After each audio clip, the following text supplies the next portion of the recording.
Hey guys, just before we get to today's clip, just a quick reminder for all Serie A fans in the UK and Ireland, you can now stream every single match live on OneFootball. No matter which team you're backing, OneFootball's got you covered. You can watch via the OneFootball app on your phone or connected TVs from Apple TV, Google TV, Samsung, LG, and Fire TV, or on the website tv.onefootball. And what's even better is that you can choose how you watch it. You can grab a team or a season pass to watch all the matches until the end of the season, or just the ones from your favourite club. There's also a match day pass for £9.99 to watch all the weekend's games, or a single match on pay-per-view for £4.99. And yeah, if you missed a live game, you'll still get access to all the match highlights too. So if Serie A is your thing, OneFootball is where it's at. We'll have a link in the description of the episode for you to buy your preferred stream. Welcome to the Italian Football Podcast. Okay, moving on from Serie A, let's move ahead to the last game of the season, the Champions League final this Saturday between PSG and Inter. Saturday, 2100 hours CET at the Allianz Arena in Munich. So first of all, team news. Inter, I believe, have everyone back at full fitness. Pavard, Lautaro are back. Nima can correct me if I'm wrong. PSG are without Kimpembe. Kvaratskhelia pulled out of the cup final, but I believe he's going to be fit and back training in the middle of this week, so he should be okay. So that's the team news. Probable 11s first. So PSG, I think there's only really one doubt, assuming Kvaratskhelia is fit. So we're looking at a 4-3-3 of Donnarumma, Hakimi, Marquinhos, William Pacho, Nuno Mendes. Midfield of João Neves, Vitinha, Fabian Ruiz. And then in attack, we're looking at Kvaratskhelia, Dembele. And then the one doubt is it Desiree Doué or Brady Barcola? That's the question. I think Doué is the favourite. But that's really, assuming Kvaratskhelia is fine, that's all we've got. That's the only question mark. As for Inter, providing Lautaro and Pavard are okay, I'm assuming that the team probably picks itself. And we're looking at a 3-5-2 of Sommer, Pavard, Acerbi, Bastoni, then Dumfries, Barella, Calhanoglu, Mkhitaryan, Di Marco, and then up front, Martinez and Thuram. Is that how you see it, Nima? Does the team pretty much pick itself? Yeah, that's pretty much how I see it as well. And it's going to be an Inter side where the key players have been rested for a couple of weeks and they've been able to rehab themselves into fitness, and Pavard above all is fundamentally important. I can't stress that enough. He's fundamentally important, Benjamin Pavard, for how Inter defend, for how Inter attack, the balance next to Acerbi, aerial prowess, tackling. Now him and Bastoni on either side of Acerbi is fundamentally important. And so is Lautaro, of course, to make sure you've got the Thuram-Lautaro partnership. Is that the team you would play? Like, would you play that team, or would you, like, if you were the manager, or would you? Was there any changes you would make? I think that team, given. If I can ask you why, if I can ask you who, the question marks for me. Well, there's only one, Di Marco or Augusto, which has been the kind of question in every Champions League round we see. And then the other one, just to throw in a spanner, we've seen Zalewski be really quite outstanding in this kind of 3-4-2-1 system that Inzaghi's been using a bit. Like, would you ever consider springing a surprise and maybe playing? I mean, would you do either of those, or do you just think, right, you stick with your 3-5-2 that's done well this season in the Champions League? You don't take any risks. I expect that's what Inzaghi does. But if you were the manager, would you consider any of those? I think you have to go with what you know. I mean, Inter played like this against Barcelona, and Di Marco showed that he had that extra in him on Lamine Yamal until he was exhausted and brought off. And then Carlos Augusto, who was good the first leg, was a disaster when he came on. So I think Di Marco, I would probably start with Di Marco. I would. My only question mark is Mkhitaryan or Zielinski, because I think Mkhitaryan's football IQ, his ability to link up and tie that midfield together is unbelievable. But at the same time, Zielinski is very good at holding the ball and is press resistant, and he can dribble. And and do lots of things like that. I mean, I expect to see an Inter that played the way that they've always played in the Champions League this season, and that is to be a little bit on the as they did against Bayern Munich and Barcelona, and that is to don't allow PSG to counter attack, and absorb and try to win the ball in midfield and try to hurt them on the counter. I think that's the way they have to do it.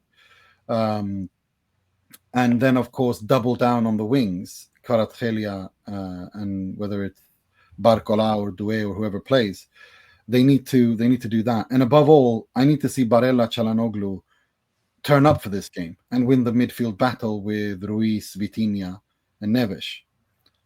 It's going to be very important. They need to win. They need to win those challenges. Let's talk about where this game will be won and lost then. As you started there. So first of all, I want to talk about first on where I think that Inter can get the better of PSG in this file. Now, first of all, I think physically, Inter can bully PSG. Inter are a bigger team, they're a more powerful team, and PSG are a smaller team. And so I want Inter to try and bully them, push them around a bit like Aston Villa did in that quarterfinal second leg. Like they were really bullying them, and they really had them, on the ropes. They really did. They could have won that. I think if they'd have scored again and taken to extra time, I think they win that tie. So there's that. That's what I want him to do. I want to see Dumfries doing what he did to Martin in the first leg against Barcelona, where he just threw him to the floor, like just get off, and set pieces as well. Like Inter are, I'm going to say it now, Inter are the best team in Europe on set pieces. Now they've overtaken Arsenal. There's no doubt about it. I mean, look against Barcelona, how many goals they scored off corners. I think even at the weekend, De Rice scored another one. Right. It's every game. They score every bloody game off corners. It's just ridiculous now. PSG's one weakness, actually, I wouldn't call it a massive weakness. It's not like Barcelona weakness, but it's they're not strong on set pieces. Put it that way. Inter are a much stronger team on set pieces than PSG.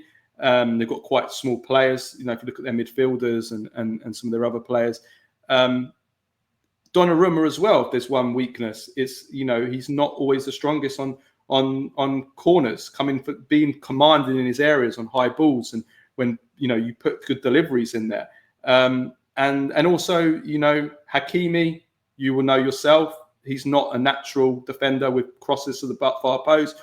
Even Marquinhos, I've always thought he's susceptible from crosses.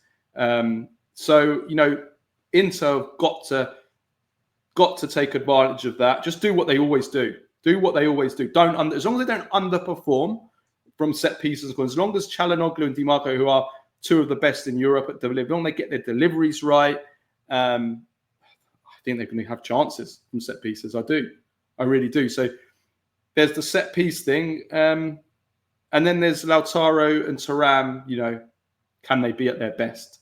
If they can, I think they'll cause trouble. I think they can cause trouble to the PSG backline. I don't think it's a great defense. I think it's a good defense. I don't think it's a great defense.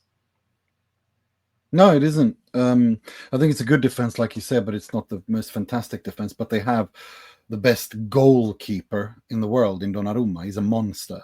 And Inter need to try to nip that in the bud, in the sense that they need to score on him so that he doesn't turn bigger, because that's what happens in many times in games with Donnarumma, is that it's almost like he grows in games to the point where he's literally just covered the entire goal. Like his the way that he imposes himself in games and psychologically. And he is in God mode at the moment in the Champions League, Nima. I mean, look at Donnarumma in all the three knockout rounds. There's no chance. PSG don't even go past Liverpool if it wasn't for Donnarumma. It's just he's been unbelievable. It's an interesting dynamic with Donnarumma, isn't it? Because obviously Milan playing against Inter now. It's that's going to be a fascinating battle. Yeah, but there's also this angle that Inter are interested in Donnarumma if he doesn't extend his contract. That Inter, there's lots of rumors that Marotta wants Donnarumma at Inter.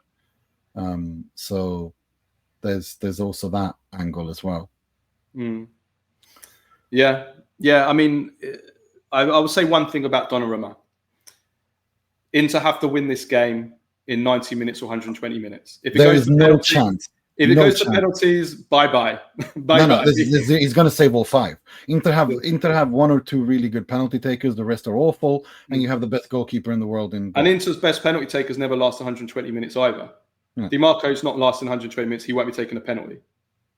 Well, he shouldn't be taking penalties anyway. So Calhanoglu will have to take one. Taremi will have to take one. But other than that, you don't have a single penalty. Zielinski scored like 12, taking 12 in his entire career. Aslani, if he plays, he doesn't have that many. I mean, no. In penalties, Inter don't stand a chance. Yeah, there's zero chance. The other advantage I think that Inter have on PSG is experience. Inter have much more experience. PSG are a young team, and most of the players in this team have never played on this stage before. Go through all of them.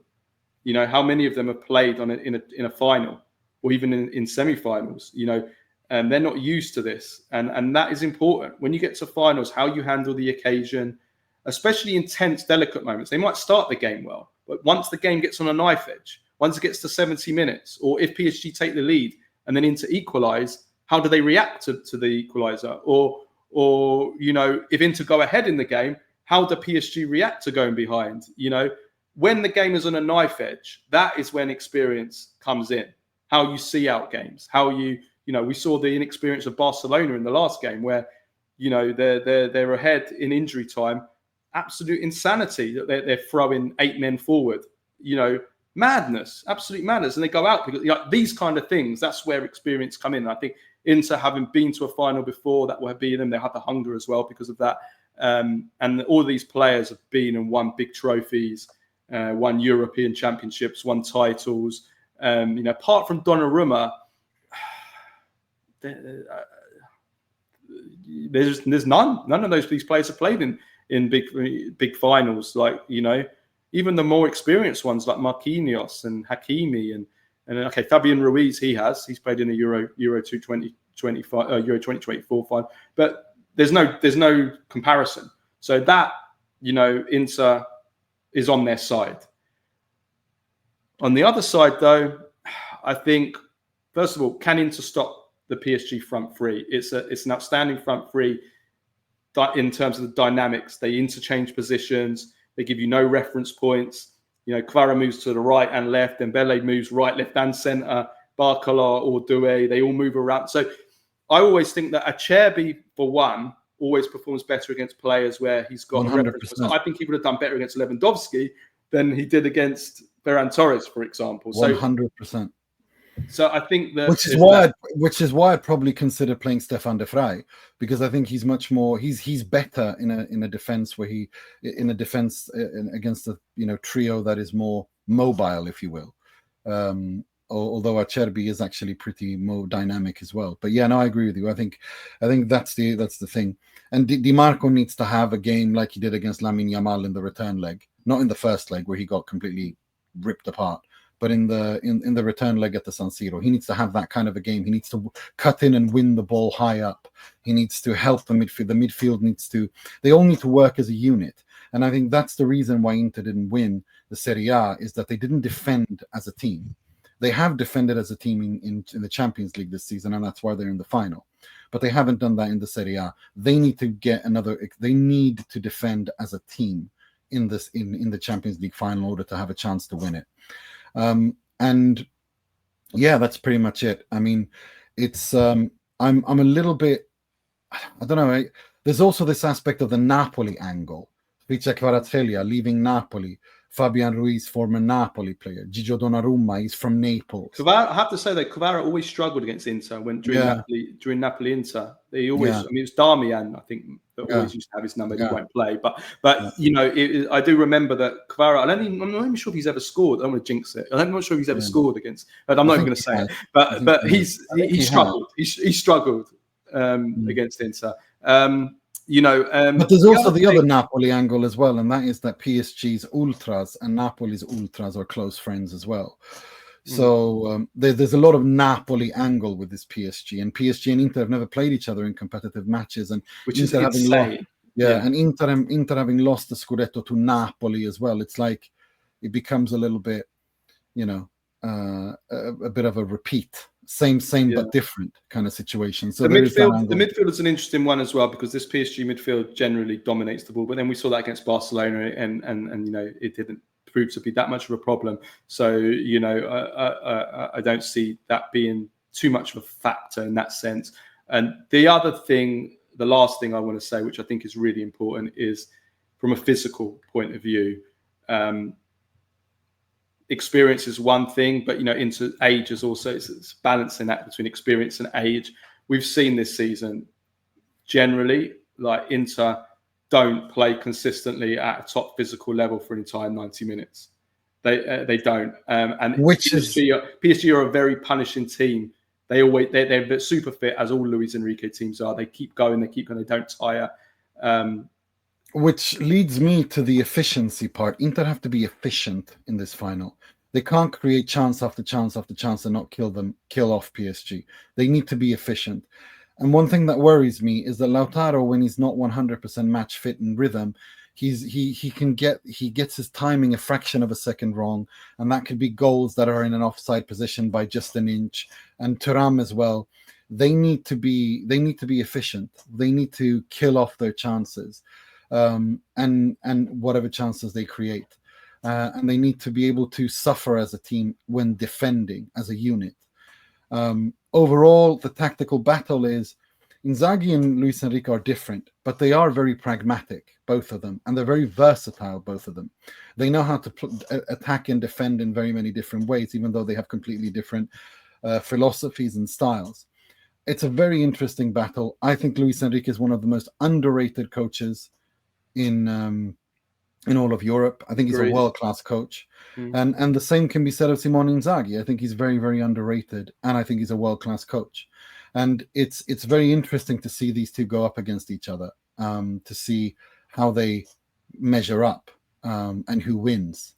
And I do think that Inzaghi's not career is at stake here, but I do feel that there's a little bit of a crossroads here for Inzaghi. For Luis Enrique, not so much. Luis Enrique has already established himself, and I think he will stay at PSG and he will compete and probably win Champions Leagues if he doesn't win this one. But for Inzaghi, given that he's 4 years deep into this Inter project, where does he go from here? If he wins the Champions League, then he will enter into folklore. He'll be a legend. And how does he spend that capital? What does he do with that? What that means? And equally, if he loses, what does he do? Does he want to stay? He will definitely not commit to another 3-4 year project without having guarantees. And by guarantees, I don't mean just spend money on the market. I mean, you can't just rejuvenate and bring him 5, 6, 21-year-olds and not have any experience. He won't accept that and expect him to win the Serie A or the Champions League without having experience. He won't accept that. It's that balance of you rejuvenate and also find experience that he will look for.